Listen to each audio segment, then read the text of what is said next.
My special pranam to all of you, the Brahman, the Supreme, Divine Mother, God. And it is not I who is speaking, it is the Divine Mother, Babaji, and our Gurudevas. It's my prayer to them that they should speak through me and they should receive through you. So you and I are just an instrument in this world, and we can stop being instrument provided we take on the journey of, instead of doing things, we all love to do, love to earn money, love to have a perfect relationship by doing good things. But instead of doing, being. We are doing a lot of things, and doing is we have to do. And this is exactly what the Vedanta comes in. Vedanta is not talking about doing. Vedanta is talking about being. What is the Veda and the Anta? All of you are well-traveled lot now. In case at any time, any part of my talk that we are doing, in case it happens to be a little difficult for you, don't hesitate, just raise your hand. I will translate it in Hindi immediately. Otherwise, because I'm not speaking, so I may continue to speak, thinking you are understanding. Don't hesitate, then I will switch on to my editing person and ask the edit to speak to you the translation part of it. Those of you who are not very comfortable with English, please don't hesitate. The idea is to speak as if I'm not the speaker. It is the Divine Mother, God, and the Guru who is speaking. And it is not you who are listening. It is the Divine Mother, God, and the Guru who is listening through you. So with that, let's start with a special prayer. Focus your concentration onto a point. Maybe on your breath, maybe between the eyebrow.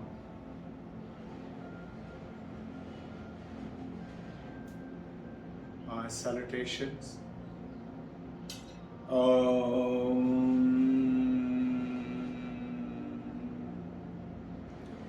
Asato ma satkamaya, tamaso ma jyotirgamaya, mrityurma amritam gamaya. Om Shanti, Shanti, Shanti. O Divine Mother, Mother of the Universe, the Creator, the Prakriti and Purusha as per Sankhya, and as per theistic religion, gods and goddesses, gurus, guide us, protect us, speak through us, listen through us, and make meanings so that we understand the purpose of this journey as human being. Peace, peace, peace.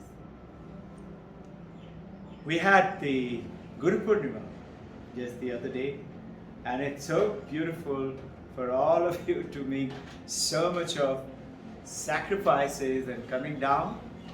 And this Papa Bear is making a lot of sacrifice today to be here. I can see that.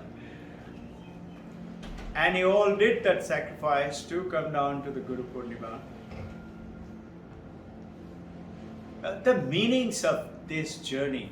As youngsters, teenagers, I feel jealous of you. Really. I wish somebody had guided us when we were young like this. We all had great fun. Our school days were full of fun. All of you must have enjoyed. I've enjoyed too. But we didn't do what we should have done. And that is get, to that what we are talking about. Today's topic would be Vedanta and the art of editing.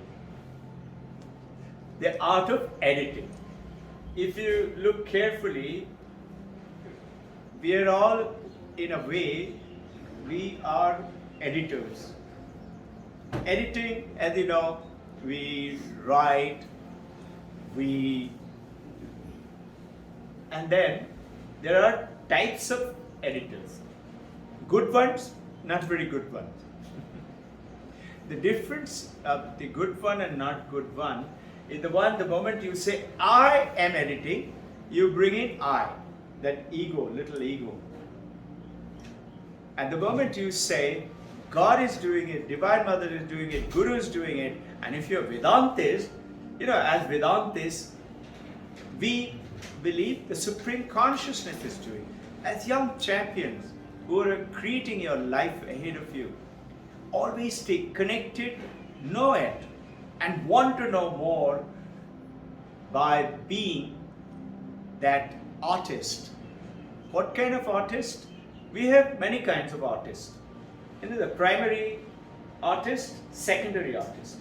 Let's say, those of you who have done a little writing sometime, or answering a question paper, which all of us have done. Sometimes when you're prepared very well, and you're pretty comfortable, you've got a smile on your face, and you're ready, you're itching to appear for an exam, no? When is the exam? When is the exam? You remember, you and I sometimes we did very well and we kept saying, ma'am, when is the exam? Sir, when is the exam? Why? I wanted to prove myself. Who is that I? That when you start to writing, who is asking I is the ego I. To prove I am better and bigger than others. I am. But the one who starts writing because of your work that you've done, initial part of it. If you recollect, your pen just starts flying. You just keep writing. And that time you're not looking at spelling and correct sentences, and you just write it. And later on, the secondary artist comes in. And the secondary artist is the one, secondary editor, who comes in to say, is this how I should? Should I change this little word? So I do a cutting and rewrite it, or spelling mistakes, I correct it. And like that, it goes on into our life. In this Guru Purnima,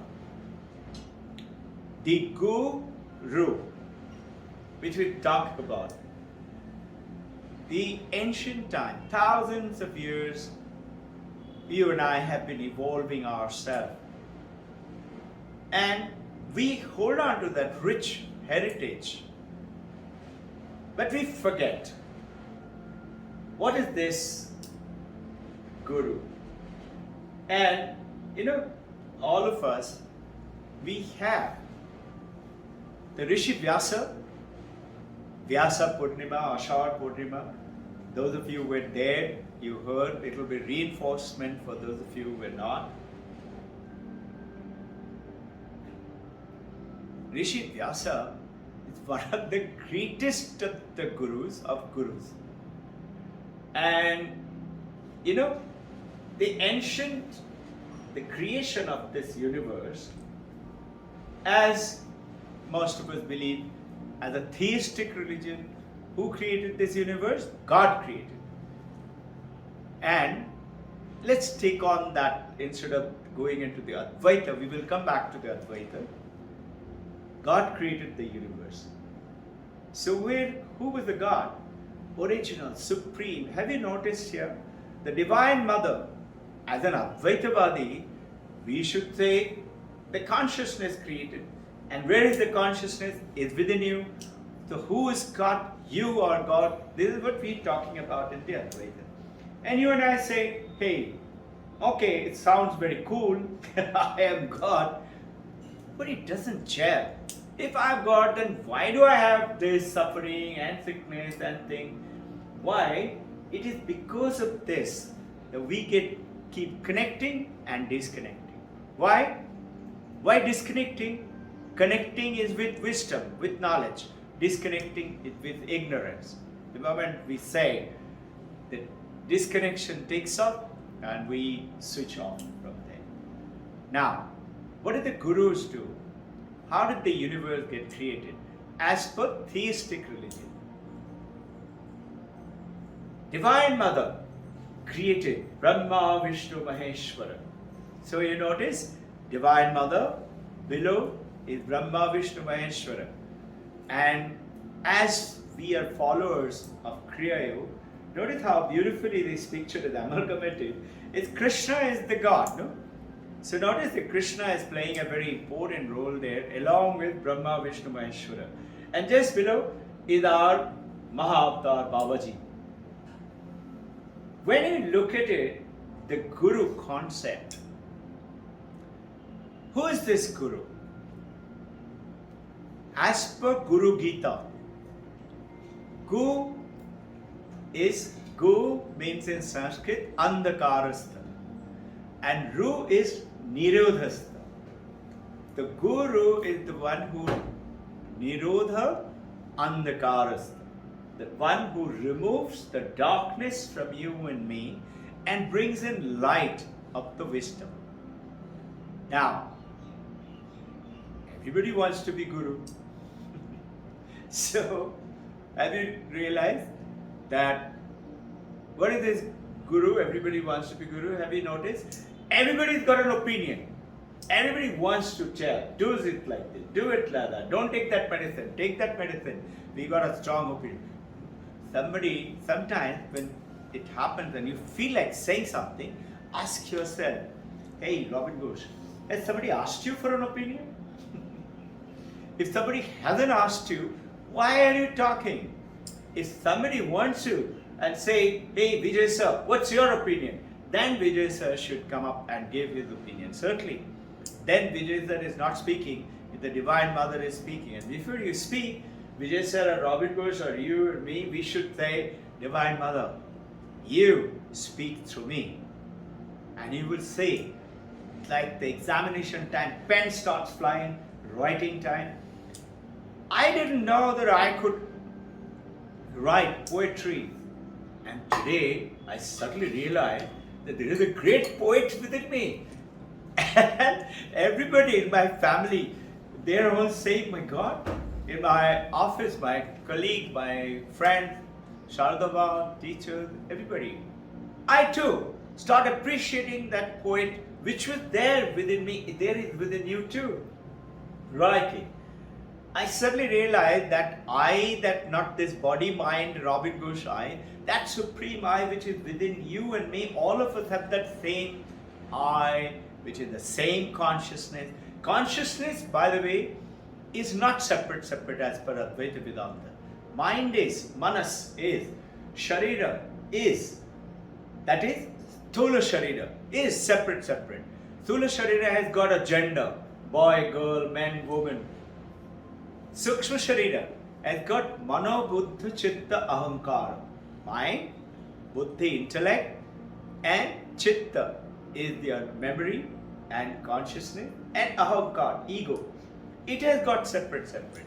But that is this consciousness is not the consciousness that we are talking about. That's called, in the Western world language, is subconscious mind. Is that, you recollect the diagram I shared with you all, that, may I see that?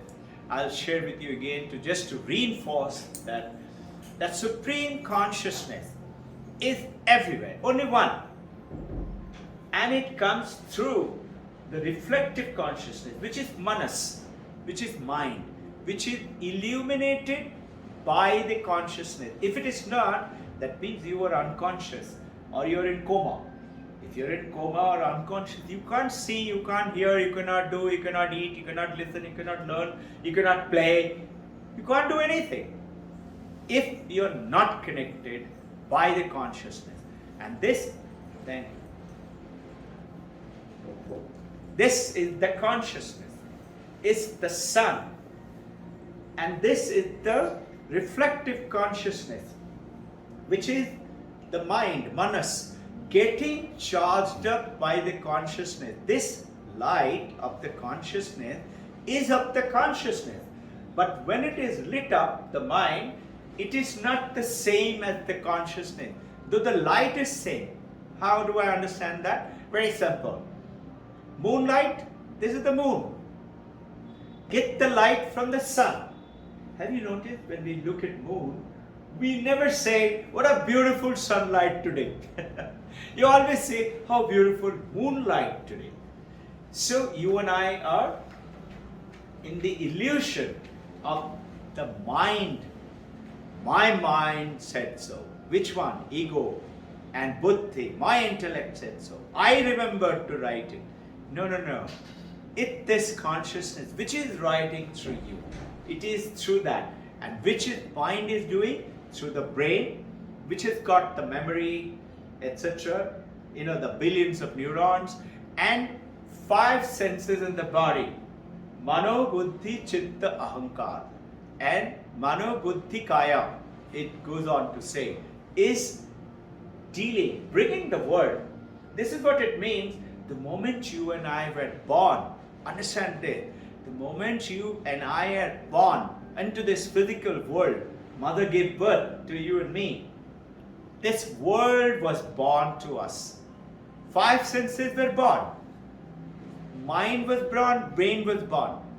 As you're growing up, initial part, 2, 3, 4, 5, 10, 15 years, the brain is not that matured to make that kind of an understanding.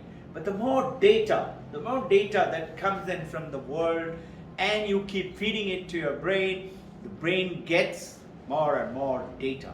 This brain carries something called memory. But have you realized, you and I never remember our past life. But Buddha did, great masters do. And as you practice, you will also trust to see, you will also recollect what I was in the last birth. And you will say, really? Could it be? And you will continue to take the journey and you will realize, yes, it is. Now, Buddha could recollect 10,000 of his births. As per, there's a beautiful series of booklets by Buddha. But this is the world, this is the reflective consciousness, which is called subconscious mind by the Western world. Very powerful. Why? The power is from the consciousness. This is the one which is creating the whole world.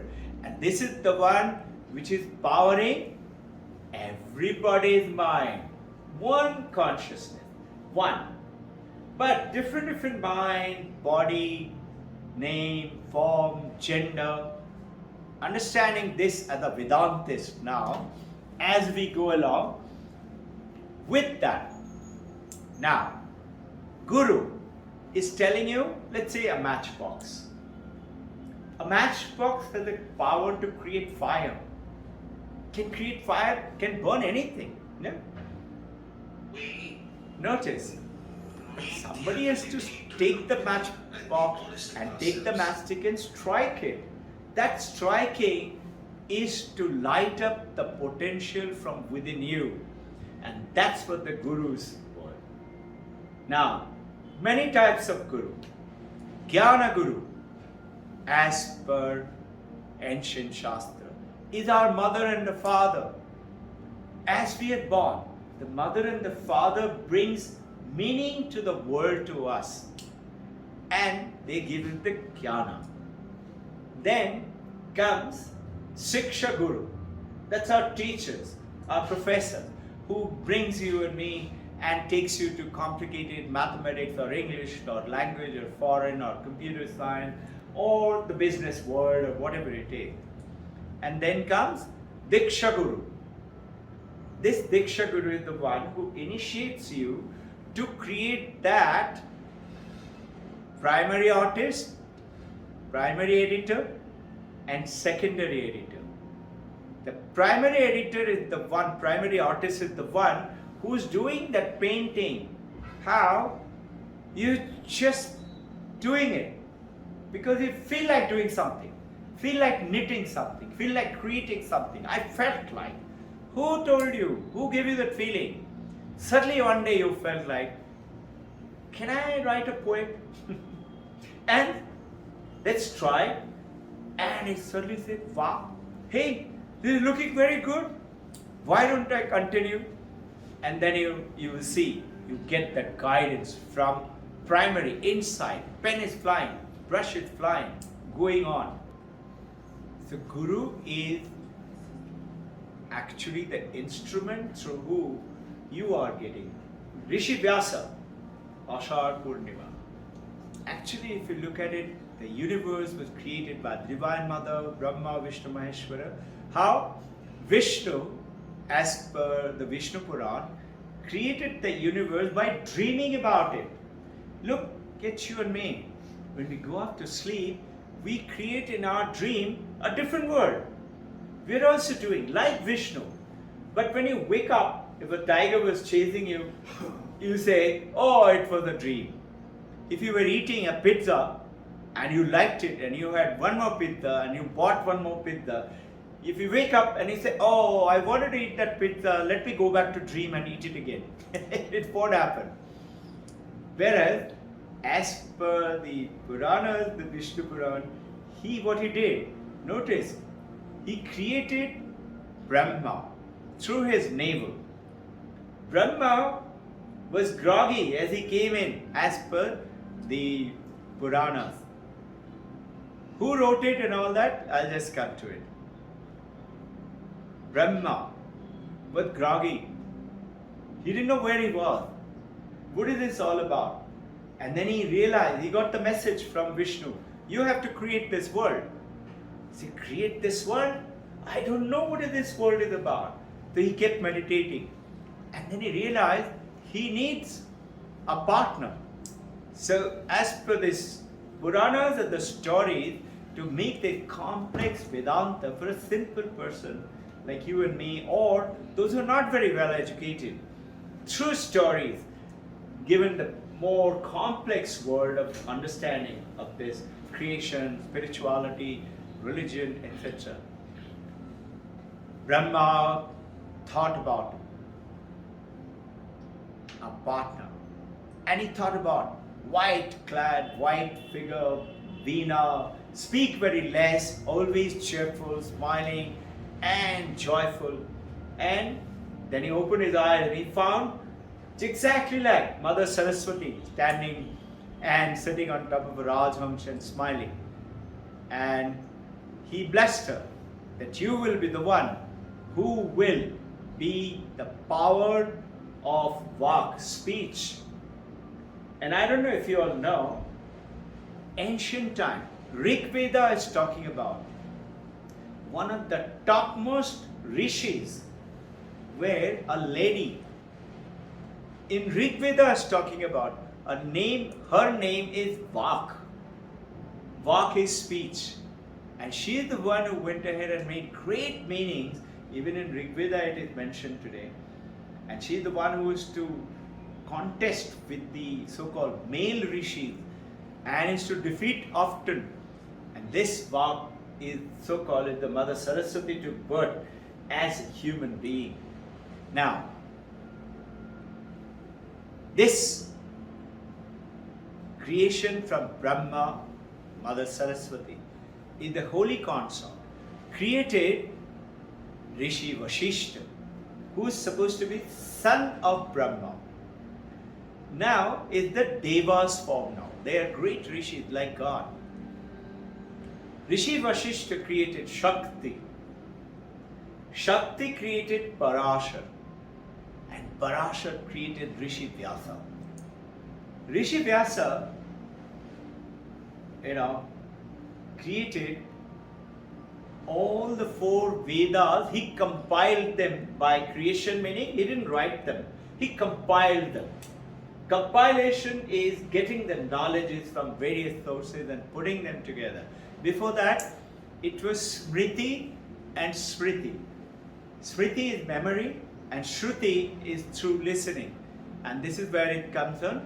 Vedanta talks about Shravanam, Mananam, Nididhyasana. Make meanings out of this. Shravanam, you have to listen, like what we're doing right now. You also listen to podcasts, you listen to songs, and you listen to Vedanta talks and whatever knowledge. You can do lots of knowledge gain today just by social media, isn't it? Through your Google. Google Guru now. Google Guru can give you answer to anything. Now, comes in tact, listening, Shravanam, to manana, reflect on it, ask questions, which is what have you noticed? The IB through the science of education has evolved today. Inquiry, challenge, ask question, reflect upon it, think again, ask again a question, make it your understanding. What is Vedanta saying? Shravanam, listen, read, mananam, reflect, think of it, read some more, ask questions, get the answers. Then, whatever the answers you get, sit still, silent. That restless energy which is getting wasted. I have seen some brilliant students in our journey. Shadu ma'am specializes in bringing calmness in them. They're very restless. You'll notice these children, you'll find lots of people, they can't sit still like you and me. They're always doing like this. A pen or a pencil, carrying on doing like this, or moving their legs like that. You must have seen them like that. You and I also tend to do it. But now as you take up the journey, you will certainly find silence and stillness will come. What will they bring? 3F, which is what I keep talking about through the Vedanta with Ivy in our learning. 3F. What is that? First is freedom. You must have absolute freedom. Nobody should tell you, you should do it like this, you should do it like that. And fun. You should enjoy, whether you're writing something, creating something, or certainly you will find the doctors will certainly get a message of do it like this, whether operation or whether it is medicine, and they certainly become outstanding doctors. And everybody knows, if I go to him, Dhanantari. Who is Dhanantari? A great doctor, connected spiritually. Now, ask question and nididhyasanam.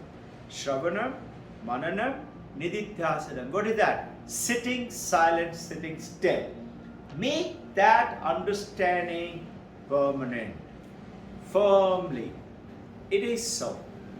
It is, I am not this body, I am not this mind, I am not this name, I am not this form, I am something else. Let me do that search. Towards which journey will take you on into today's talk, Vedanta, the art of editing and being fearless. How do we do that? We'll take on the journey of a little bit of understanding. So understand, Rishi Vyasa went there and created 18 Puranas, 108 Upanishads, and out of which 10 plus 1 is what Shankaracharya wrote. The Rishi Vyasa was the creation of Vashishta, Shakti, Parashar, Vyasa. Vyasa created Shuka. Shuka went ahead and created. Now, the God things went on and human being came in. The gurus came in. Which are these gurus? First came Gaurapada. Guru Gaurapada, Manav. Gaurapada gave to Govindapada, who became the guru of Shankaracharya. Shankaracharya went ahead and created 10 gurus as per Shankaracharya. And in that Shankaracharya, and like you will hear the names like Padma. Padma was somebody who was created, one of the favorite of Shankaracharya. And it is said his name became Pada Padma. Padma Pada, not Pada Padma, Padma Pada. Why? Because one day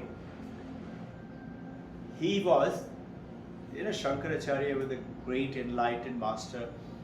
At the age of 8, he became a monk. And he was going, took special permission from mother. Mother wouldn't let him go. Father was not there. And father already died. The mother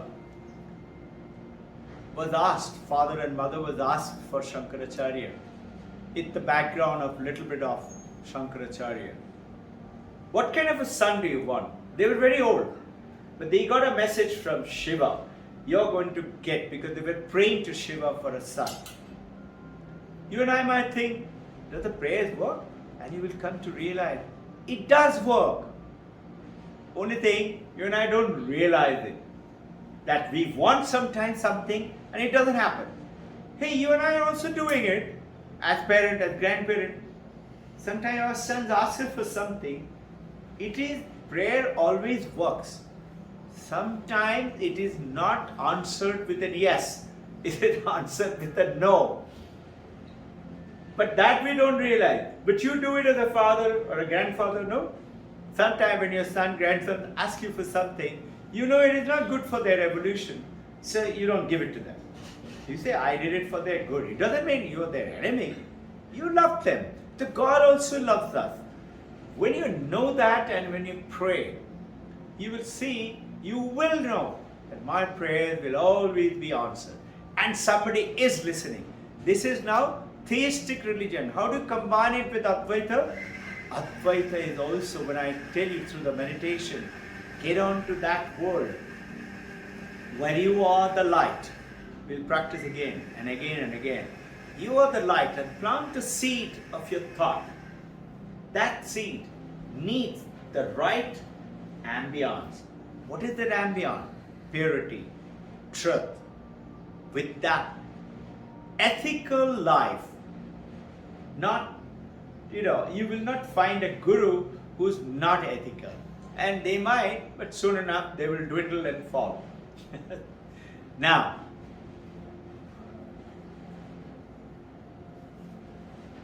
from Shankaracharya, 10 gurus, one of the guru created Totapuri. Totapuri happened to become guru of Paramahansa Ramakrishna. He was guided. He was a Brahmagyani. Guided to come down to Dakshineshwar. He kept asking, Mother, give me a guru. You teach me and you send me somewhere. He had 3 gurus. And all of them sent by mother. One of them was a Tantric guru. Learned about Tantra sadhana also. Bhairavi Ma. Bhairavi Ma came in a boat, carrying a lot of books with her in Gerua Vastra. Beautiful. When you listen to them, it's so exciting to realize, wow, that kind of a world does exist. It exists today also.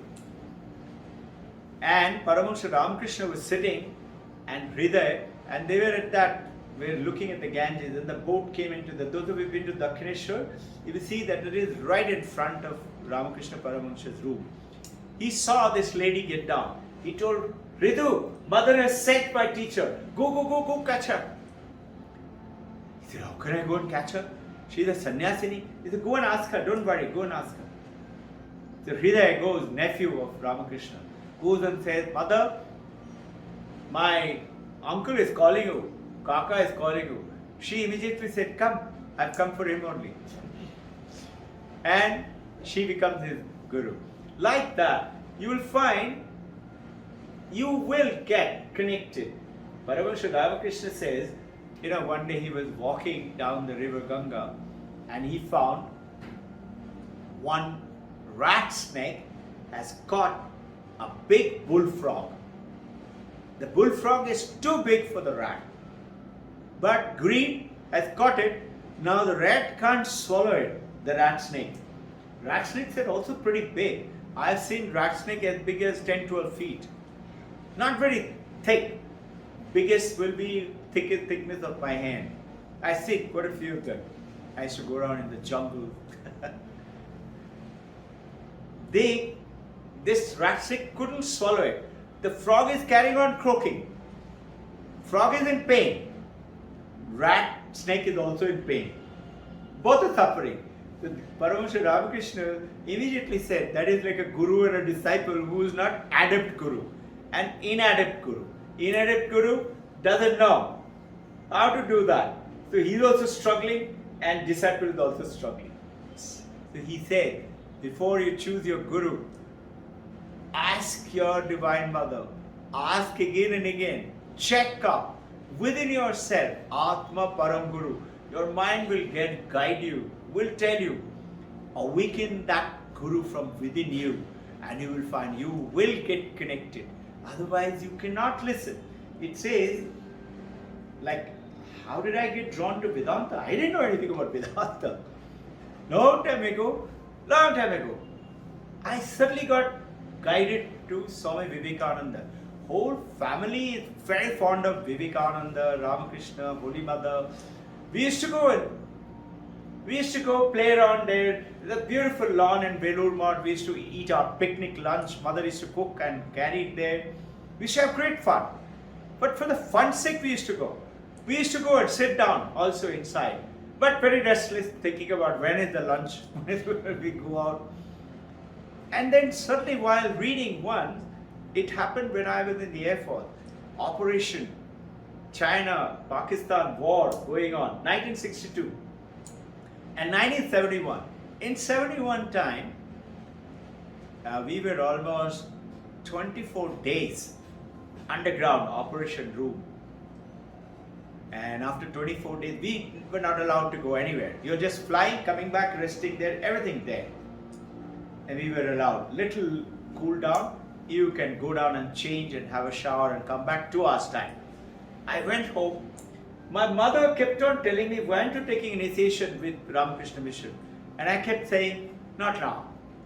And now we have 5 brothers and a sister. Everybody had taken initiation. My mother, sisters, brothers, everybody. And the only one, monkey. Mother used to say, Tera kya hoga? Tor ki habe in Bengali. What will happen to you? I used to smile. I said, when I'm ready, I will tell you. You know, that day I went, within 15, 20, 30 minutes I was ready, but I had 1.5 hours left. What to do with that? I was roaming around. And suddenly, mother had presented me 8 volumes of Vivekananda, that book. Suddenly, I got drawn to that book. Come to me, pick me up. What did I pick up? I still got that volume. I picked up the Raja Yoga. Raja Yoga tells you about who are you and your meditative power and breathing and learning technique. Patanjali Yoga Sutra, first thing was translated 1895 by Swami Vivekananda, called Raja Yoga. And it's a very powerful book. First book. Why did he do that? Because he said religion is not something that when you do good, you will go to heaven. Who said so? Guru said so. Who said so? Book said so. He said, now you must experience it. What is Patanjali Yoga Sutra saying? Experience it. 8 steps and Yama, Niyama, Asana, Pranama, remember? Pratyahara, Dharana, Dhyana, Samadhi. What is Samadhi? Man ki paar chale jao. Experience it, go beyond mind. But the problem there, Advaita Vedanta is saying, yes, you will. You will go beyond mind. You will experience it. But what happens now when you come out of Samadhi? Even if you keep on staying in Samadhi, some yogis wanted to not come out. Vivekananda said, when the first time he got Nirvikalpa Samadhi from Paramahamsa Ramakrishna, Vivekananda said, what are you doing to me? What are you doing to me? You know what happened? How did it happen? Paramahamsa Ramakrishna was talking and Vivekananda came with 5-6 friend of his from the college, St. Xavier's College, in a British trained college. And he was finding it very funny. Like these exercises I do it to you, initially I used to find it very funny. I come from a very sporty family. Our different kind of exercises. You know, what we do, athletic exercises. I used to find them very funny. And last, with the divine grace, I haven't missed one day either my Kriya Yoga or meditation or the exercises. That's the divine grace. Something told me, oh monkey, keep doing it. No, I keep doing it. You know, that day, I got the message. I was withdrawn. Vivekananda took that. Advaita Vedanta said something, which he is talking about it subsequently through the Jnana Yoga and Karma Yoga. He said, okay, you go to Samadhi, you go beyond. Now what happens when you come back? Your loan which is pending in the bank is still there. Your relationship with your husband and the wife which is there, it is still there. Your neighbor who was fighting with you is still there. Your poverty is still there. Your shortage of money is still there. So how are we doing it in today's conversation? We'll give you a glimpse of it to understand how to go beyond. And Vivekananda talked about it. Yes, you should attain, but now know through the Samadhi that's who you are, and make it a firm understanding, and you will see that you realize I'm not this body, not the name, not the form. So what happens to Paramahansa? What happens to Ramana Maharshi, Vivekananda, or Ramakrishna, or Maharshi, or Paramahansa Yogananda? What happened? Lainibasa, Yukteswar Giri. They go, they come back, but they are not anymore saying, I am this name, I am this body. Yes, the body is suffering. Cancer, throat cancer, most painful. And Hari Maharaj asked Paramahansa Ramakrishna 3 days for him to leave the body. Terrible pain. Thakur, how are you today? Kevan acho? His throat is paining. I can't eat anything. So he is a wave. He is acting like a wave now. You understood? Wave, water concept, we talked about it. Ocean is that water. If I take away the water, the ocean vanishes, wave vanishes. If I take away the consciousness, you and I vanish. Zero consciousness is I am dead. So he's playing the waves role. And he said, throat is paining. Hari Maharaj said, but Thakur, by looking at you, it looks you are in bliss. And Thakur, instead of getting angry, you will get angry, if you're dying. He said, what do you know about my pain? Something like that you might say, no? Or we'll say, what do you will understand my pain? Something like that. Thakur said what? Sala ne pakad liya. Rascal has caught me. What does that mean? Thakur realizes I'm not the wave. I'm not the ocean. I am the consciousness. Sat Chit Anand. I'm that. Now, getting back to the topic is coming across with that knowledge is that jnana, that you understand and the consciousness, Advaita, with which understanding, making it firm and continue to play the role. Whatever you are playing, a student, a father, a mother, a teacher, a businessman, ethical living, purity, truth, and dealing with the world, playing the role of the way. All gold ornament, whatever it is, whether tiara or bangle or chain or ring, all different shape, different name, different function. But gold is constant. If I take away the gold, it stops being. There is no. If I take away the water, it stops being. Understanding it now. Now, this Vedanta is telling us it is to get connected to that within, that consciousness. It is not doing something. It is becoming, being. The moment you become, you overcome the anxiety, the fear. See, supposing you are afraid of what? Let's say tiger. You're afraid of tiger. You will not go. You're afraid of ghost. You will not watch ghost movie. You're afraid of dinosaurs. So you don't want to dream dinosaur. So you will not see Jurassic Park. No.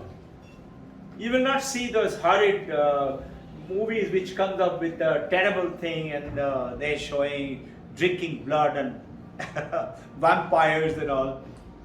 You don't want to watch them then. You want to watch what? Harmonious, good social movie where it is talking about spiritual thing. So what is it? Your mind, you're continuing to keep it in ethically pure. Now, when you know, when you're knowing, yes, it's becoming permanent. You're realizing, I'm operating just like Paramahansa Ramakrishna did, through this body. The Vivekananda is saying, those who runs off to the Himalaya in the cave, and think and take the name of God and meditate and think, now only I will get God, they have missed the boat. And it is those who plunge in headlong, doing crooked things and living and enjoying family life and things like that, is that they too have missed the boat. Now what should you do? Remember that. Be that lotus. Lotus. Understand the concept of lotus. The beautiful analogy came into my meditation time. What is lotus doing? Living in the same samsara of cold, dirty water, dirty earth, come into through the birth from there. But notice the tadpoles, the fish, little fish, if you ever see a lotus pond, lots of those tadpoles, and they're around the stem, rowing around, playing around, waiting for a bee to come in and sit. And maybe they will try to catch it. But look, the honeybees come from miles away. They're not like the tadpole underneath, ignorant of the lotus. The honeybees come from miles away, sip the nectar of the lotus, and fly away, go back with their work. You may come from Australia or America or India, from far off places. You will get connected as you ethically take up the journey. Awakening that inner self is what? Not doing. I don't have to do something. I have to be. To be something, yes, you have to come into that action, Sravanam, Mananam, Nidityasanam, which is doing. But now you're being aware that what am I doing? Purifying myself, which is what you're doing in, let's say, as a student, as a professional. What are you doing? Holding on to truth, which is in a way called doing. But look carefully, isn't it being truthful? One is doing, I do not speak lies. Another one is, I am truthful. Now you will say, it takes a lot of doing. Think for a second, being and doing, okay? Now this is called Vedanta. Think, if you're a boy or a girl, do you have to do something very special to be a boy or a girl? If you're a father or a mother, do you have to do something to remain as a father or a mother or a human being? You know, our teachers used to call us Gada and Bandar. Did we become Gada or Bandar? We are still human beings, human children. We don't have to do anything to be human. But the question is, being human, excellent. Excellence to bring in, you have to be. Think. What is that? Divine human being. Being human excellence is being divine. To be divine, you are divine, is now Vedanta coming in. Is to say, Tat Tvamasi, Aham Brahmasmi, I am. I have to be aware of it. So I lead automatically an ethical life. No, I cannot not pay the tax. I cannot cheat the government. I can cheat the government by taking a little bit of money here and there, and like the jackals and the foxes do in the jungle. Lions and tigers, Vivekananda is talking about it. They kill, they eat a little bit. Notice they don't carry the carcass to their cave and say, "Baad mein khaunga." We'll eat it at night. They know when I'm hungry, whatever they know, they get their kill. Remember? They always will get their kill. So they may not know God will give it, but you and I should realize it is that godliness which through the lion and the tiger, this is what Vivekananda is referring. If you do not allow one to become a lion or a tiger, allow who? Our children, our partners, our friends, our colleagues, they will become foxes and jackals. What are they? What do the jackals and foxes do? What lions and tigers have left, they will steal it and take it to their home. They must be saying, "Rakh lo, kaam pe aayega." No, must be going and parking it there and eating on it. This is what you and I are doing, called corruption. But when ethical, when purity, no, I cannot do that. It is not okay. But now this doing it comes in with, remember, art. Creativity comes in two. Primary creativity, secondary creativity. Primary is you are not doing it. With a cooking, great dish. Shadama cooked, great dish. You know, she makes shinni. There is a very special with raw everything. Raw fruits, raw milk, not cooked. And generally, people who do it, it's very famous in Bengal and some other parts of India. And all the God's prasadams are done through that.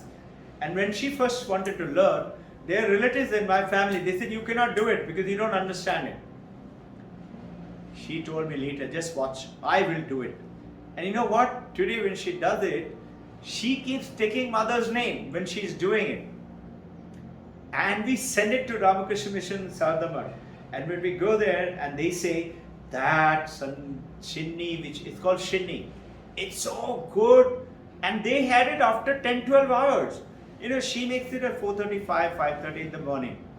It goes there. By the time it reaches, must be 10, 11, 12. They give prasadam. Then they will have it by lunchtime. It's supposed to go spoiled. Because raw everything, no? If you try to mix raw milk with raw bananas and fruit, it'll become curdle. It'll get spoiled. It doesn't get spoiled. I've eaten hers in the evening also. It's very good. This happened because she brings that connection with the Divine Mother. You are doing it. Yes, my hand is one, which is through me.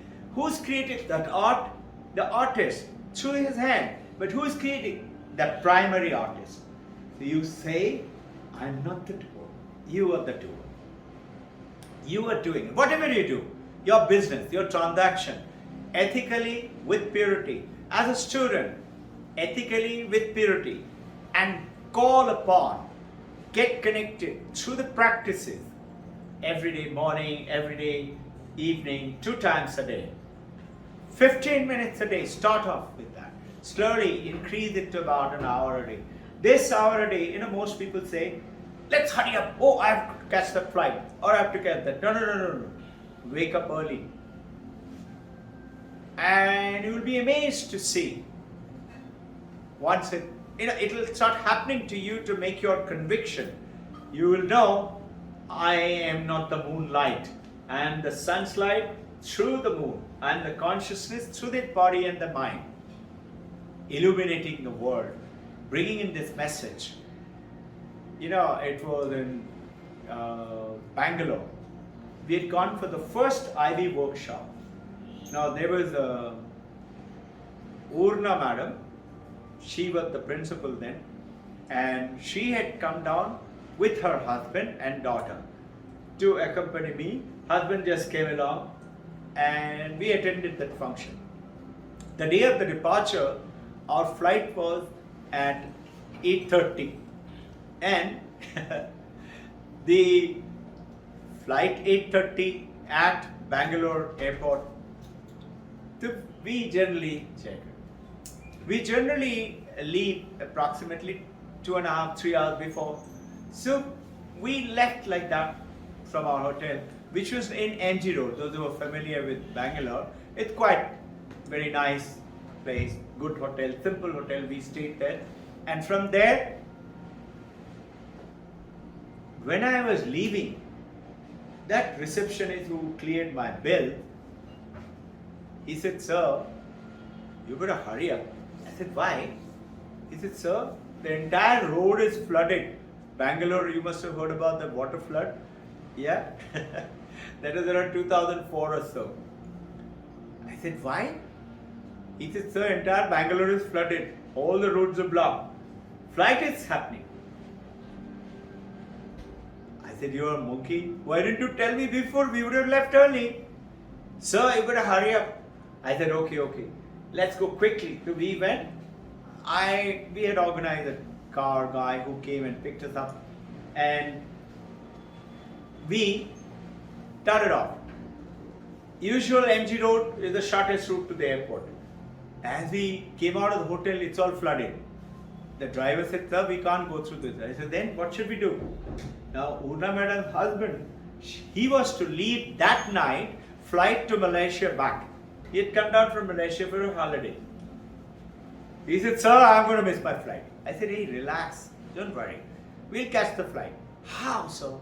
And he started fretting and fuming, and Urna saying, it's okay, have believe in sir. And she's also looking at me, sir, now what do we do? She's signaling, not talking loudly. She had some faith in me. I said, I don't know what, but don't worry, something will happen. The driver said, sir, let's go via Old Madras Road. I said, okay, go ahead. I always believe Divine Mother is there. Those days belief was that much, not that strong. So, he started off through the Madras Road. As we went to Madras Road, everybody in the Madras Road has travelled from there to go to the airport. Madras Road is blocked. I asked him, now what do we do? He said, no other way. I said, okay. I told everybody, come on, pray. And Shubho, that was the Urna ma'am's husband, he said, what pray, sir? Let's face the reality. I said, okay.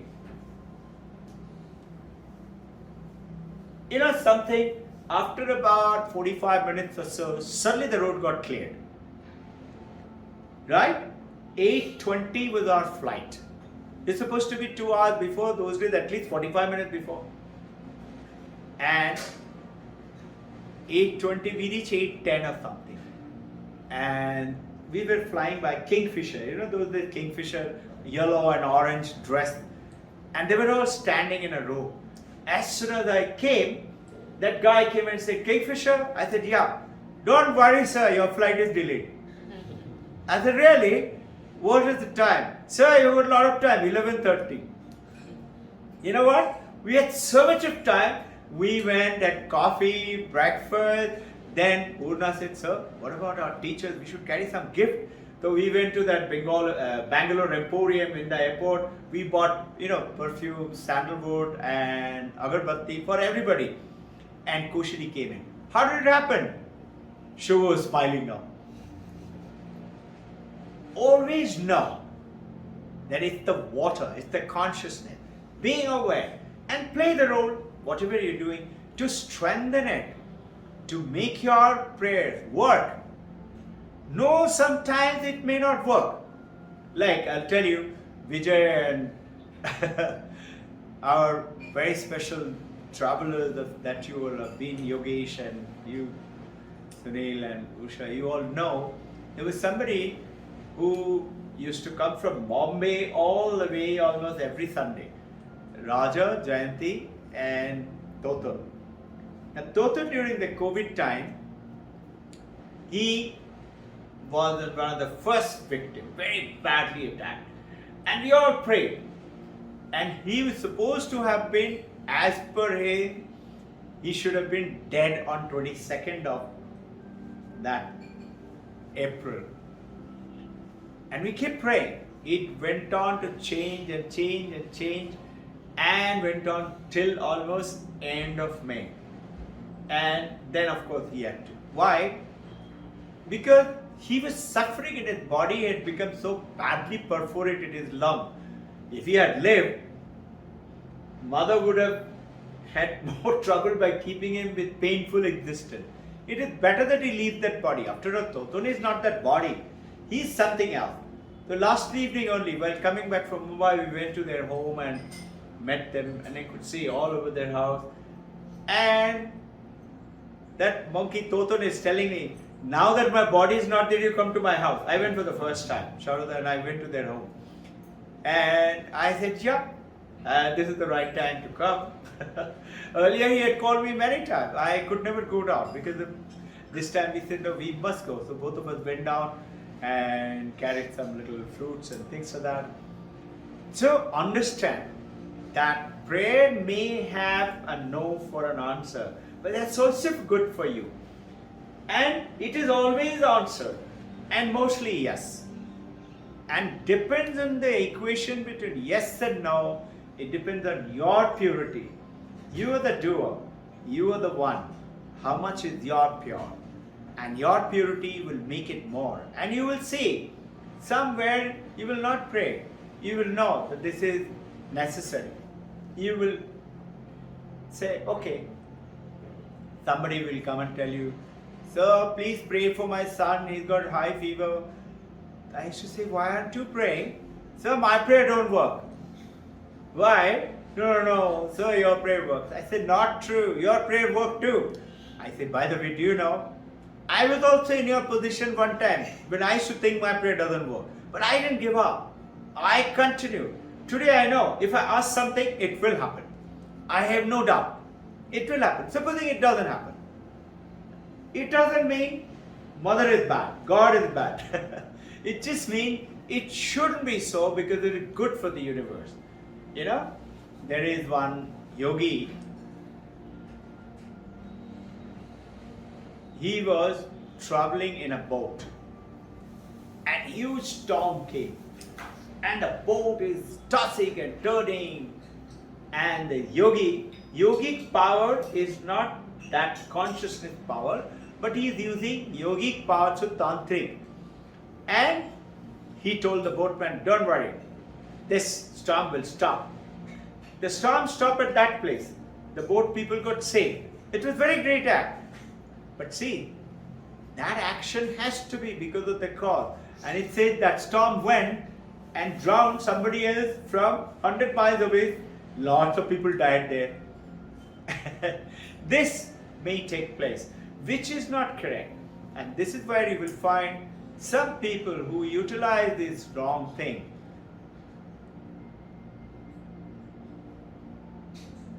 I won't take, you all know about them. You all know. If I don't want to take you the name, you know about those names. They, toward the end, died a terrible, miserable life. Whole body got filled with blister and the person had to commit suicide. Why? Otherwise they were doing so-called good life. So understand it this way. Do your stuff, accept what comes in. You don't have to insist upon it.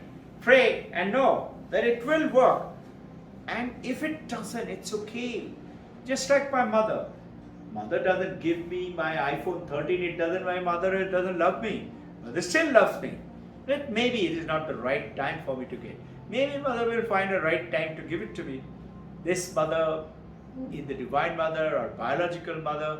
So remember, the guru is Jnana Guru. First Jnana Guru is father and the mother. Siksha Guru is the teacher. And Diksha Guru is the spiritual master who takes us across. Now, understanding this, there's Vedanta, the art of editing. Vedanta is not doing. Many people used to say, most of you remember in the beginning, we had lots of devotees who say, "All right, sir, okay, understand. Now what do we do? What do we have to do? Because you and I grown up believing. All right, what do I do?" And they say, "Being. Okay, how many times?" You say, no, like you say 1,000 times do japa and 1,000 times do, or let's say Gayatri Mantra 108 times. Those are doing. Here it is not doing, it is being. What's the difficulty? Do you have to do something special to remain a human? No, you are one.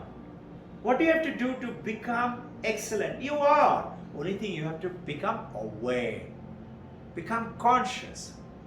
So, this is where it's called Shravanam, Maranam, Nididhyasana. Listen, read, Marana, reflect, ask question, make your learning form. And then Nididhyasana, be still, be silent, establish it. And progressively, keep on doing it. That blunt knife, which is like you and me today, needs sharpening to cut through. What? That ignorant, that the darkness of not knowing. That matchstick needs striking. Matchstick is you and me. We have the power to create that fire, but we don't know how to strike. The Guru tells you now. And this is where it comes in, the Rishi Vyasa, the Guru Deva, the talk that we had. And I'm connecting now to that, with the parent, to our teacher, to our being, to how the Guru Deva took us across. In this overcoming fear, is the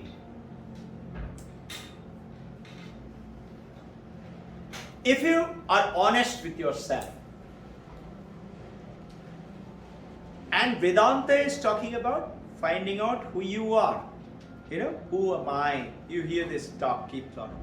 If you are honest with yourself and you reflect, why is it you and I can't sit still? Because that turbulence keeps on coming. Scratch it here, catch it there. It's too cold. I should switch off the AC. You will get up, switch off the AC. You sit down. It's too hot. I think I should open the window. Who is telling you this? This is your mind is dealing with it. So now, Sankhya philosophy is also Advaita, Vishishta Advaita. But it talks about duality. Advaita is talking one. That oneness is the consciousness. Duality, mind and body.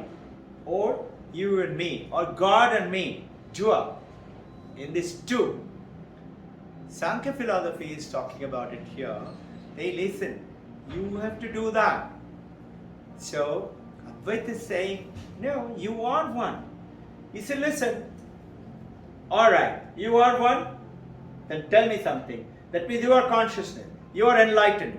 That means if my guru gets enlightened when his consciousness, my consciousness is one, then I am also enlightened. I don't have to do anything. So if Paramahansa Ramakrishna is my guru, Paramahansa Yogananda my guru, Babaji is my guru, they are enlightened. I am also enlightened. I don't have to do anything. The Advaita says that answer is very easy. He says, who gets enlightenment?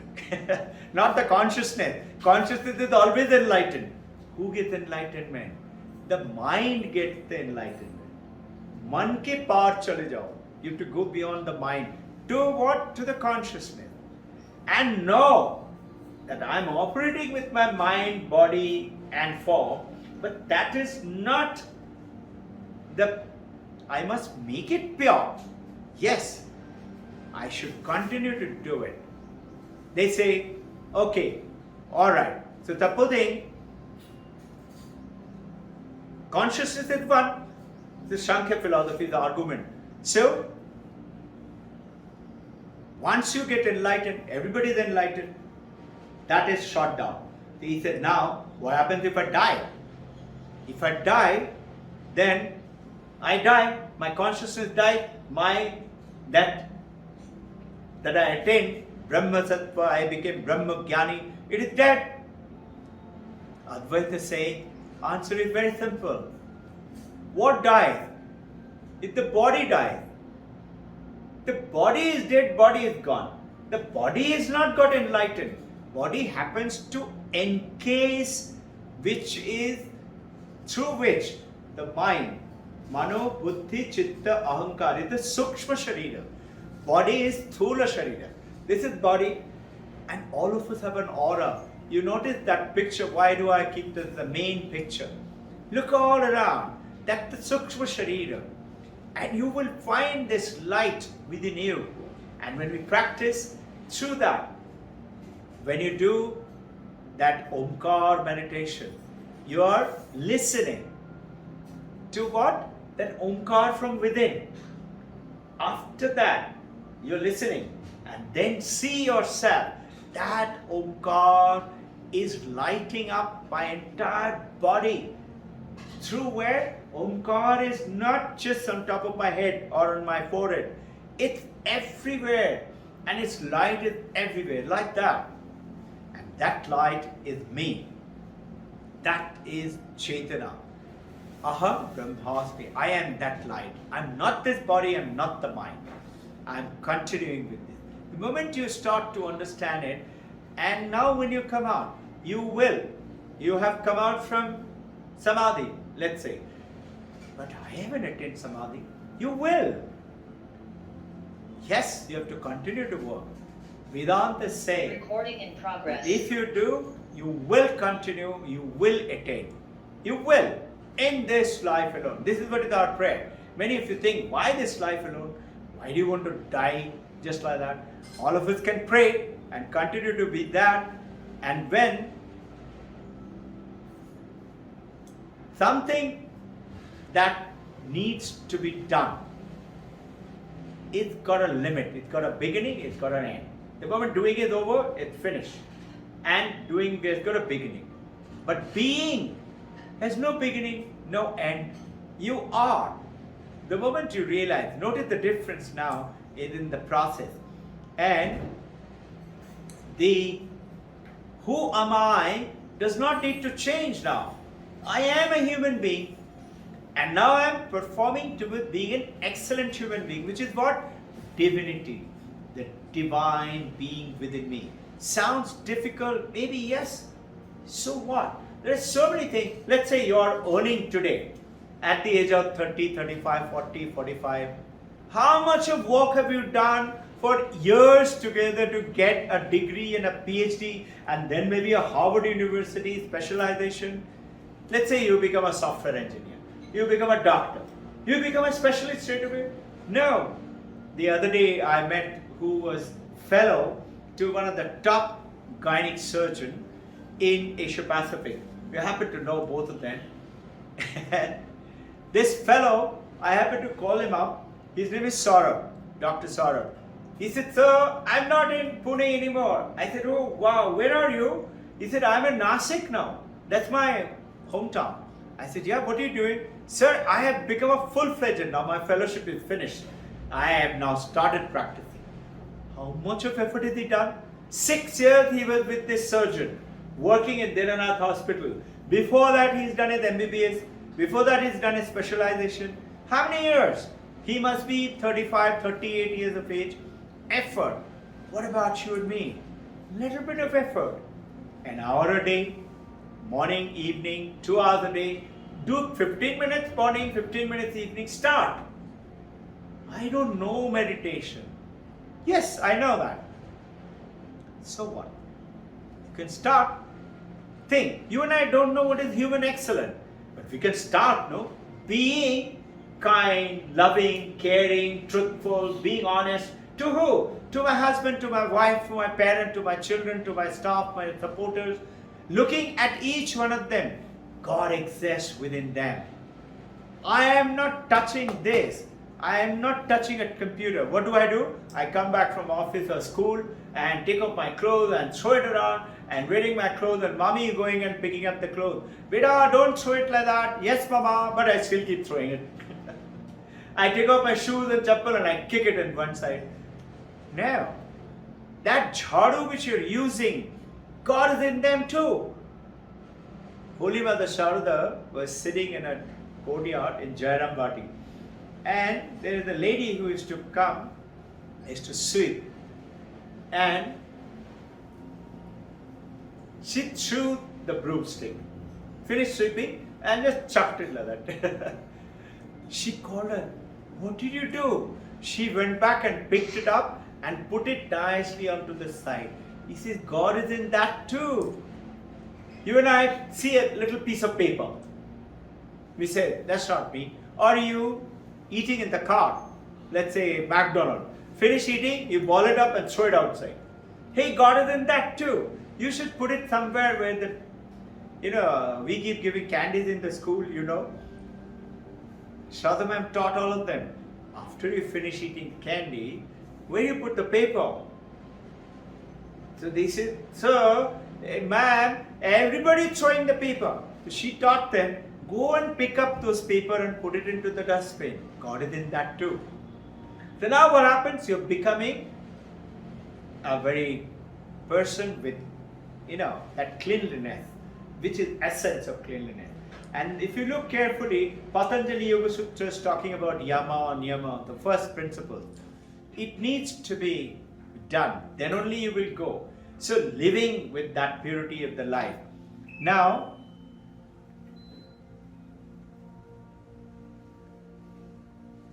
understand one thing. The external changes which is yours and my world, which is our world is external, physical body, Thulakaya. Sukshma Sharira is the inside, which is around us, like an aura, which you see in a god or picture. But to bring that change, you need to bring the change within. The change outside will happen when you change within. That change within will bring the change outside. Knowing that, automatically you remain from restlessness to unmoved, to being still.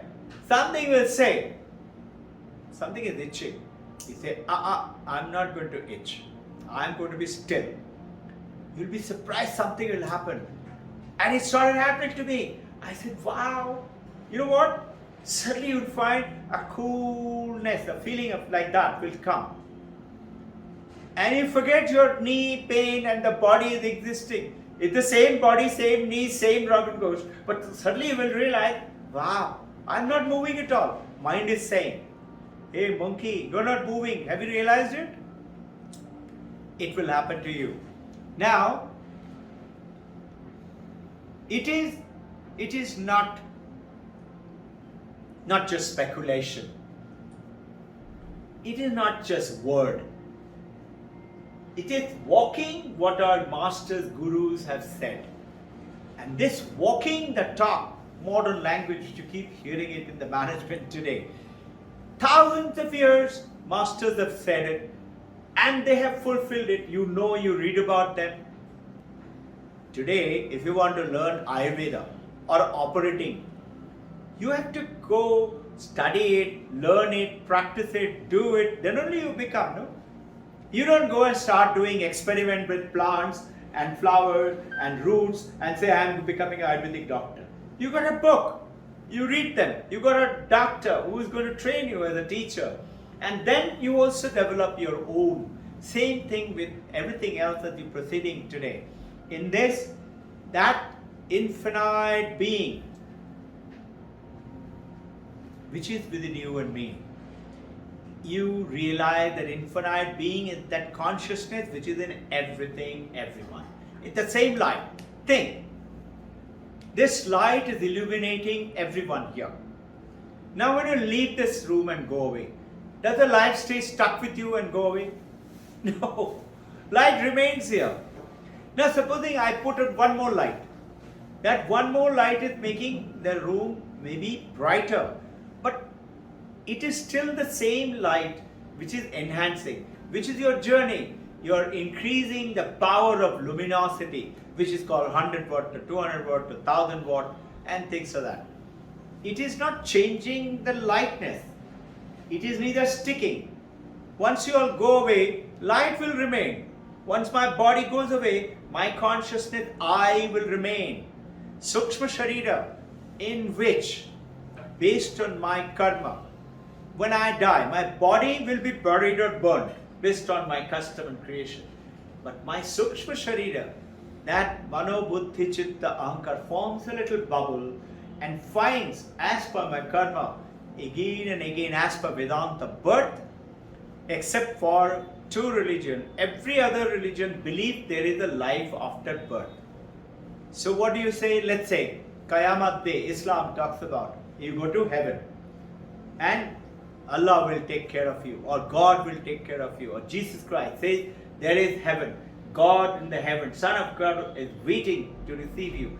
Think for a second, think critically. I don't believe in all this nonsense. Let's face the practical. I am dead as I am dead. I'll be dead. I'll meet you in the heaven. Tell me something. Are you with me? If you are dead, you are dead. Who is going to heaven now? Are you with me? Who is Allah going to create? A God is going to hold on and give you that special gift for your being kind and good. Who is that I? Isn't that you? So that I, as per Vedanta, is saying. The other day I have a Muslim gentleman, very learned, very young guy, Shahzam's favorite. I gave him tasks to write, prepare all this Vedanta knowledge. He comes and tells me, he's telling me, that's why I call these terms. Irfan is another gentleman Muslim. He is a great, they are all understanding. He comes and tells me, sir, actually this knowledge should be in every religion. I said, of course. Why do you think I'm giving it to you? I'm not converting you. In Hinduism, if you look carefully, there is no conversion. You know, the great monks teachers of Vedanta all over the world. There is one monk is saying, he's giving a statement, he's telling, tomorrow if you come down and say that I'm Christian, I want to become a Hindu, I don't know what to do. I don't know what to do to make you Hindu now. It is not you're born Hindu or die Hindu. It is not that. It is being. You are a perfect human being. Good effort. I know what all effort she had to do it, and Baba Bear is here, they're coming in. Very good. Now, looking at something about art. In Bhagavad Gita chapter 15, Krishna is telling Arjuna, if it is creation, notice as per theistic religion, God created us. Who created? God created. As per theistic religion. Now, that creation is done by God. As per theistic religion, which is Sankhya philosophy, saying what? Anything that gets created by you, anything that is given by you, you give, no? I feel like donating today. So I go to the poor, I go to the beggars in Hanumanji's Mandir and I want to give them 2 kgs of rice and sugar and I feel very great.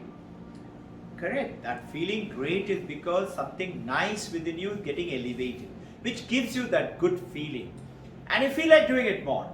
Yes, it's a good thing. But remember one thing, that doing is not yours.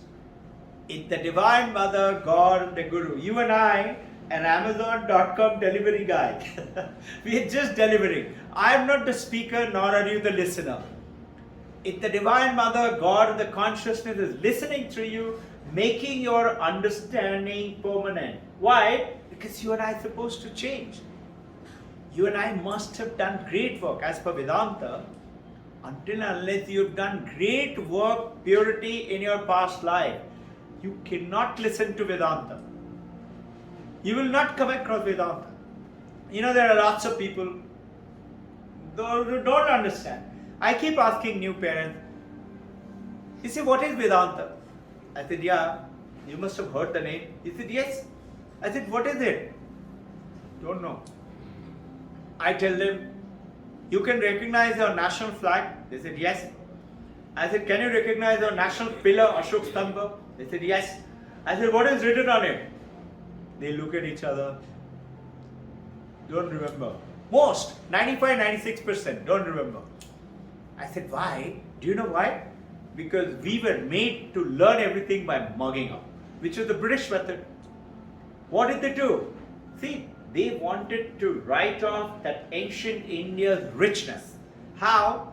They couldn't rule us. 1650, 16th century Britishers came to India. 1650 they made East India Company. They wanted to rule us in the pretext of business and trading. They couldn't till 1832. 1832, Lord McCall was sent by Queen Victoria. Came to India. Lord McCall was sent, go and find out why I can't rule India. 200 odd years.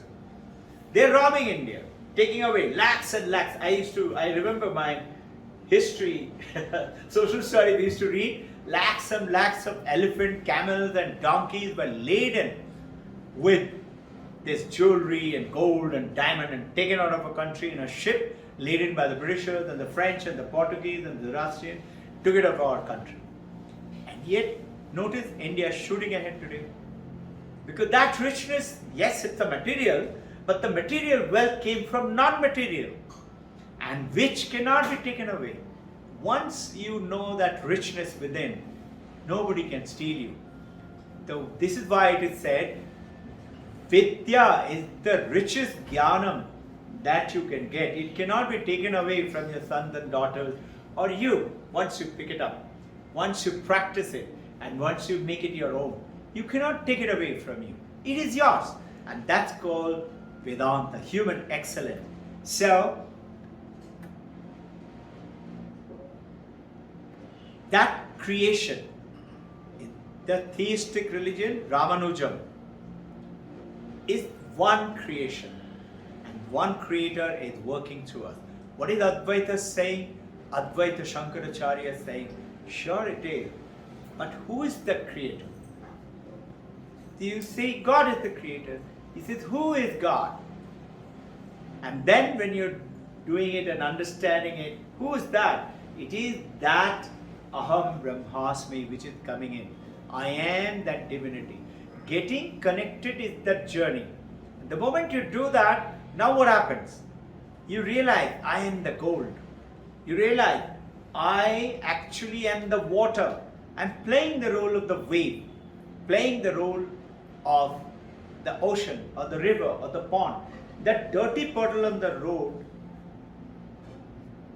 notice it's from the same water. Also that water in the glass, also the water in the ocean or the river. Water is constant, playing the role of a dirty puddle there. But does it get polluted? You will say the water does. Yes, the physical water does. But tell me one thing, this light falling on that dirty something on that road, something filthy lying there, does the light get dirty? Will it get dirty? No. That light is falling on a pitcher of wine. Does it get drunk? No. That sunlight is falling on holy river, Ganga. Does it become holy? No, it's ever detached. And that's why when we start the meditation and when you come to that point of the light, I tell you, chant it within yourself. Asanga aham, asanga aham, asanga aham. Asanga, I am detached. I am detached. I am not this mind, I am not this body, I am not this nama, rupa, ahankara. I am not that. I am something else. I am that light. Yes, I am playing the role as the boy, as the girl, as the father, as the mother, as the boss, as the junior, as the servant. It is okay. I am playing that role. And that creativity is from within, getting expressed to this body, through this hand. But notice, those of you who've done some writing, answering question papers, sometimes when you're prepared, or with that knowledge you're doing something great. Let's say you're becoming an invention. Like, let's say Isaac Newton. Look at it. Discovered what? Forces of gravity. How did he do it? Apple fell. He saw the apple fall. Right? Millions of apples had fallen before. Millions of people had seen them before. Did anybody ask why did it fall? No. It's only because of his purity, work. Something happened. He said, why did it fall? By the way, 1666, Isaac Newton, that's the time, when he was walking in father's apple orchard. He had walked before also. He must have seen that. But that day, he said, if the apple fell, why didn't it go up? And then he said, that means moon can also fall? And that's how his question started. And what did he do? Think. He started thinking. Where was the thought? Inside his own mind. So where is that creativity? Where is that creating 56 out of 56? It's inside of you. All I ask you, become aware. Start working with it. All I ask you, I will lead a life of truthful purity. I will not cheat. Yes, I have a financial constraint right now. But I will live with it and I'll pray. Sometimes the prayer may not work. I may have to still. But if you persevere, it will work. Look at all the spiritual organizations. Let's say Paramahamsa Yogananda. He took little money from his father. He wanted to go to America. 20 years after Vivekananda went. Exactly 20 years after. Okay? 1893, 11th September, Vivekananda went. Now, he also went with nothing. Some little money, Maharaj Shetty gave it to him, and his passport and papers. Somebody stole it from him in Chicago. Just think, today the talk on gurus also, which we talked about in the beginning. Understand, he had his faith. He didn't have anything. That paper of introduction for him to be 1893 11th September talk, that was stolen with the paper. He didn't have paper. He didn't have place to stay. He didn't have money. And in America, those of you been there, Europe, if you're like a vagabond dress or a strange dress, somebody will report to the police. Police will come and take you to the prison and keep you there till you prove your identity and go where you're supposed to be. Vivekananda didn't have any address, any name. He went to Hyde Park. I followed this track in Chicago. He went to Hyde Park. He was sitting there and became cold, very cold. So he, the fruit guy who used to sell fruit in the evening, he closed his shop and went. The fruit guy, they have lots of hay and things like that in that big basket. He went and got into the basket and put the hay all around him to feel warm. And he kept praying. He said, my Gurudev, my Divine Mother Kali, you are the one who sent me here and you better take care of me. Now imagine, in the morning, he has nothing. He got up, he goes to the tap, he washes his face and he sits down on the bench. Sitting down and meditating, taking Divine Mother and God and Guru's name. A lady across the street, the street is almost 150, 200 meters, I would say yard, about 100, 150 meters. From the flat upstairs, she felt, let me call up the police. This vagabond is polluting. Something happened to her. She came down the staircases, went across the street and goes and looks at him. He was meditating. He goes and asks Swami Vivekananda, have you come from India for the Spiritual World Chicago Conference? He opened his eyes and he said, yes, madam. How did she know? Because he was wearing Indian pagdi and things like that. She got the message. He said, you come with me. And you know what? She took him, gave him clothes, husband's clothes and things like that. He said, no, I'll just get them washed, till then I'll wear something. And she organized for a similar clothes. And you know who's her husband?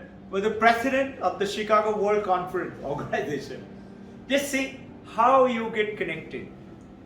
You and I, you will say it only happens to Paramahansa Yogananda and Vivekananda. No, it happens to you and me all the time happening. I'll give you an example. Sharada and me, we suddenly decided one day, some devotees were talking about, you should go and do Ganapati in Bombay, that near Lakshmi Narayan temple. There's a Ganapati, very famous, where Amitabh Bachchan goes and prays, whose wife Jaya went and prayed for his kidney problem and things like that. You should go and pray there. They're very powerful. So we suddenly said, let's go. Now I had that time somebody who was always with us. His name is Irfan. He's a tall Pathan, 6 feet 6 inches, huge body. So he said, मैं भी चलता हूँ sir. I said, आ जाओ. He also came. Only two of us. Generally, I don't work like that. If I'm going to a hotel, I'll ring up the manager, ring up the chef, and we are coming. I could have easily found out from the devotee circle who is the person, who is the manager, who is the something. I didn't do it. I just said, come on, let's go. We are going to meet Ganpati Baba, no? So we went, and we started very early, 4 o'clock, and we were told, later on, the line becomes very big, and you have to wait for 2, 3, 4 hours. So we went, and as we went, we both of us were sitting in the car. And I said, Irfan, you go and stand in the queue. When our time comes, we'll get out. Queue was about 100, 150 yards. And from where we were sitting, cars there were 3, 4. And from the car, Innova, from the car I could see Ganpati temple, light window. And we could see a huge line which was like that, and we were waiting, patiently waiting. I was taking Ganpati's name. We have come to you, to see you, to your house. Why is this difficulty for us to wait like this? I suddenly got a message. Why don't you go and stand with Irfan? I said, okay, let's both of us go. So we got out and we said, come on, let's do a little penance. Waiting for Ganpati Bappa, doing penance. I don't think we walked 5-6 steps. Suddenly, from the temple, the main entrance, and there is a side entrance on the left hand side. If you see, I saw somebody coming out from the temple, and he was looking at me, and then he said like this. How would I know he's calling me? I didn't move.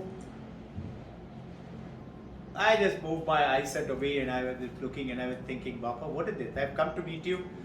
I'm like usual cribbing. That gentleman comes walking all the way. He's a Pandit, Purohit. He comes and says, Darshan karna hai? I said, Hanji. I was as usual, my same shawl, same white kurta pajama. He said, Aajao. I said, how? ये line पे है. He said, आज. I said, okay. I said, Irfan, ये भी हमारे साथ है. हाँ, आ जाओ. The three of us went there. As we went through that small door, there's a special VVIP visit. And there was a guy who was standing inside. He said, that guy, I think 2, 3, 5 minutes, he took finished prayer. As he came out, he said, John, huge queue is waiting. I went to my heart's content. I meditated there for almost 15-20 minutes. Nobody was behind me excepting Sharda Ma'am and Irfan. And we finished, we came out. I was feeling very peaceful. I said, so you have listened to me. As we came out, that Pandit said, Lakshmi Narayan Mandir will darshan karna. I said, wo kidhar hai? I didn't know anything. He said, idhar se paas hai. So I asked the driver, do you know? He said, haan, malum hai. I said, chalo, le chalo. We went there. Both of us went to the temple. Again, huge queue and a lot of staircases you have to climb up. And I had a lot of accidents from the aircraft and things like that. So my knees are injured. I said, I have to climb that leg. Forget it. And then something said, shut up. You come down here, you better go. I said, okay. So as we started, they said, ladies separate, you separate. So now it just so happened men were lesser and women was a huge crowd. The Sharda Ma'am was behind. I went up, Irfan was ahead of me, and we went inside. They checked us out. I stood there and I closed my eyes and I was praying all the time. This is my usual. I was praying to Divine Mother Lakshmi. I knew Lakshmi Mandir. I didn't know anything. I was praying to Lakshmi. I've never been there. I didn't know anything about the story. I was praying to Mother Lakshmi. We come to your home. We come to see you. Sharda was there. She's still coming up in the stage. So I stood there close. So Irfan said, मैं थोड़ा देख कर आता हूँ. Meaning he wanted to go do something. I said, okay, go. He touched me, so I opened my eyes. I said, go. I didn't know what is he going for. I didn't even pay attention. I was waiting for Sharda to come up, and I know she will come up and she'll know I'm meditating. She'll touch. Standing only. I didn't sit down or something. Sharda comes and touches. I said, come, let's go. Where's Irfan? I'm looking for him. Can't see him anywhere. I can't leave him and going such a huge place. I said, stand there only, wait till Irfan. Suddenly one lady, which was second or the third, there are rows of shop inside. Third shop, that lady did like this. So I went there. आपका वो आदमी के लिए इंतजार कर रहे हैं? I said, हाँ, वो पुलिस के पास गया है. I said, पुलिस के पास? I thought he's a huge 6 feet 6 inches. Police guy must have caught him thinking he's a terrorist or something. I said, oh my God. Now why is this trouble? I said, Mother, what is this? I'd come to you not to get caught by these police guys and all that. Anyway, I went to the police guy. I'm not scared of the police guy. I'm from the Indian Air Force. I went there and I saw he's standing there inside and talking to that police guy. But his face didn't look like he is constrained. He was smiling and talking. As I went with saw the map, he said, "Saab aaye." So he got up. He came out and he said, "Namaskar Saab, darshan ke liye aaye?" I said, "Haan ji, आइए दिखाता हूँ." He took me at the back of the temple. Huge crowd in front. Back of the temple, just like that. There's a small door. If you go to Mandir, next time you go at the back. Door was closed. He said, "Sir, there are some people inside. You sit here. They will take a little time. They'll open the door." So I sat, he went. After almost 15-20 minutes, I was sitting as usual, meditating and talking to Mother. In my meditation, I got the message that there are 3 mothers there. 3 mothers. Mother Lakshmi, Mother Kali and Mother Saraswati. I was thinking, I worship Divine Mother, I worship Mother Kali, I worship Mother Saraswati, I worship Mother Lakshmi. I said it must be my mind is playing trick. And I go inside, and if you all have been there, Lakshmi Mandir, if you've gone there, 3 identical gold idols, you can't make out, they're like a molten, and it is taken. And I asked they opened the door, so I went inside, and too much of rush, and people were paying, and they're giving money, and Pandits were busy there. I also gave him a little bit of money, and I thanked Mother that you allow me to do the darshan. I stood there I had quite a lot of time, 15-20 minutes. I meditated, and standing only with the rail holding, I think I kneeled on my knees or something like that. And we came out very peaceful and happy. Now we are coming back. This question kept on bothering me. Lakshmi Narayan Mandir is supposed to be Lakshmi. Maximum Narayan there. Who are the 3 statues? I didn't get the answer. Say, who is there? I got a message. Why don't you check it in the internet? To Google Guru. I googled Lakshmi Narayan Mandir. You will be shocked. I was shocked. It says Lakshmi Narayan is not Lakshmi alone. It is Lakshmi, Mother Saraswati and Mother Kali. Just see, how did I come to know? Who's taught me all that? There's somebody with you. So with this, remember that inside being is the primary creator, artist, which is making you write, the question, the poem, the writing, the creating, the art, the painting, engineer, computer programming. There is a secondary. Secondary is that you which is making the effort, which is the Amazon.com delivery guy.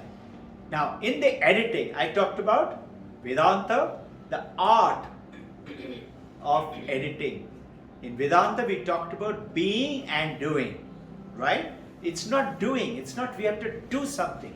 You have to be who you are. Now, that is in brief. We talked about a lot about the Guru and things like that. And the art, we talked about primary, secondary.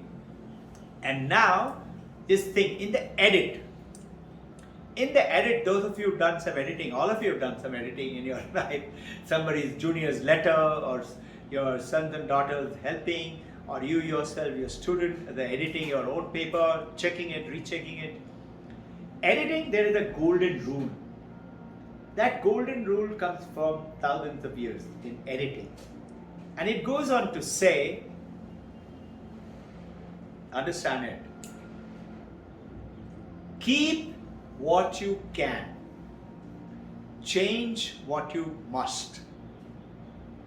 Keep what you can in editing, change what you must. As an editor, you've got tremendous power. You can say, sorry, this cannot be printed. Sorry, you got 0. Sorry, you cannot publish it. It's not okay. As an editor, keep what you can out of the content. See what you can keep. But change because you got a duty as an editor, because people are going to read what you say and what you're writing and what you're doing, and they're going to take it. Now, this is what you say. When I say, 1652, Ferdinand Magellan discovered this out. I'm saying it. Every word of it, you must go and check it out in the Google and say, is it 1652? Ferdinand Magellan did discover 1902, 2nd December, first aircraft flew. Check it out. Right, and Will Brothers. So what are you doing? Shravanam, Mananam, reflecting on it, confirming it. Oh wow, it is true. How did he know it? Honestly, I also don't know how did I know it. It just happened, it comes to you. And you do it little understanding, learning, and it keeps coming to you. It's like Paramahansa Ramakrishna says, in the ancient time, there's a grain shop. Those of you who've been to huge, those hatcheries through where the farmers keep, they're huge, 5-6 story tall grain yard. These days is the modern, earlier days the hay stack, and it is stacked of hay, and you have staircases to go on and put on from the top. But the guy who's taking out the grain, he is down there with a huge taraju. Those tarajus were bigger than 6 feet by 6 feet, huge drum. What do? Supposing you come and say, give me 30, shares. Those days were share. One share is equivalent to almost a kg. Kg is a little more, 1.1 I think, share. They put that 30 share is 1 month. They put it like that. And the grain falls on it. And you take the taraju, you weigh. 1 month is there. Supposing little extra, you put it out and you put it in a sack. And then like that you're supposed to do it 30 times. Second time you go in. Where does it come from? The whole stack keeps pouring onto it. The whole stack of information went to Isaac Newton. Ralph Waldo Emerson. The great inventors of the world. Madame Curie. I'm talking about mixing West and East. Western science and Eastern science. Understand it this way. It is the ancient Indian heritage is telling you it is not, let's face the reality. Only thing what you think is real is the Nam, body and form, Nama Rupa Bhavara is not so. It appears to be so. Like you're going into a darkened alley at night and you're going and suddenly you and your husband or wife is going and she said, oh, snake, snake, snake. And he said, where? You naturally get startled. And you see something is lying there. He said, wait, you're courageous. He said, wait, you take out the flashlight and you throw it. What did you put? Light of wisdom. And he said, no, that was darkness. Which was darkness created the snake. From where? From the rope. Rope was always there. But it became a snake out of your ignorance. And the moment you throw the light of wisdom, that reality became a rope. Rope didn't become poisonous. Now you can say another thing. Snake was always a rope. And it appeared to you as a snake. It appears to you with the name and the body and the form, and I'm a man and a woman, I'm 15 years old. When I become 24-year-old, and when I become like my elder brother, elder sister, then I will earn money, and then I will do this, and then I will... No. You start building your foundation right now. And if you're 30-40-year-old, adult, youth, and he said, when I become old, and when I become 60-70, then I will start all this. You start doing it right now. You're blessed that you're getting into this world right now. Take it up. Keep what you can. Change what you must. What change? Editor, primary art, secondary art. The inside being, which you can change. Automatically you will find the divine that, after all, Amazon.com has to have delivered something, no? Who will give it to you? It will come on your hand. That's how suddenly Kingfisher Airline, I'm just connecting you. There are so many incidences happen to both of us again and again and again. We had the other day, Shahida, you've seen her. She's working with us 22 years. Okay? And just so happened another young maid came and Shahida had told her, and we were all working and busy, and she is always working, And she, while going, suddenly that girl put water over there and she was first wiping and then wiping. She forgot to put something to say, don't walk here. Like you put wet sign. She didn't put it. Generally we had said put a bucket there to say, hey, bucket, if you see at the door, the ground is wet. And this lady was in a hurry and she went and fell. Shauda happened to see it. I was listening and reading. She came and she said, come. And she said, Shauda said, Shahida has fallen down very badly. And when I came, the moment I saw her hand, she was holding the hand and she was in a lot of pain. She was sitting down. So I took mother's name. I just touched her. I prayed. And Shauda knows I always do that. And I said, Shauda already said, I've already told the driver, take her home, let her go down and visit the doctor if you have to. I said, don't worry, you'll be alright. You go.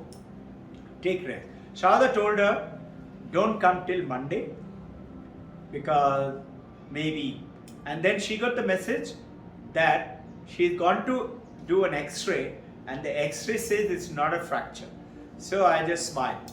I said, it's the mother who made it no fracture. I got a message yesterday. We had gone to Mumbai to do some work and coming back. We came back at 12:15 at night. And I was thinking in the morning, Shadama has to cook for everybody. She's the main cook. But you got another guy, he's also a pretty good cook, but he's not as good as her. I was thinking, who's going to cook? And I got a message, Shadama is going to cook. Shadama, first thing in the morning, she went and finished cooking lunch for all of us, prasad. And I came here around 8:30, 8:45. As I came, I saw Shahida there. And I got this message yesterday while coming, Shahida will be there, don't worry. So she came in, I said, you monkey, why do you think I prayed for you? She said, yes sir, मालूम है. I said, तो फिर x ray कराने के लिए क्यों गया था? She got the message, she's gone for the x-ray. She said, मैंने नहीं गया. I said, really? She said, yes. And look, my hand is okay. Who healed? You'll be surprised. So, change what you can, accept what you can, change what you must. Change it. Hold on to it and continue to do that. You will find this fear, the anxiety of uncertainty will go away from your mind and you will be fearless. Things which you do, you cannot believe what you can do. How can you do it?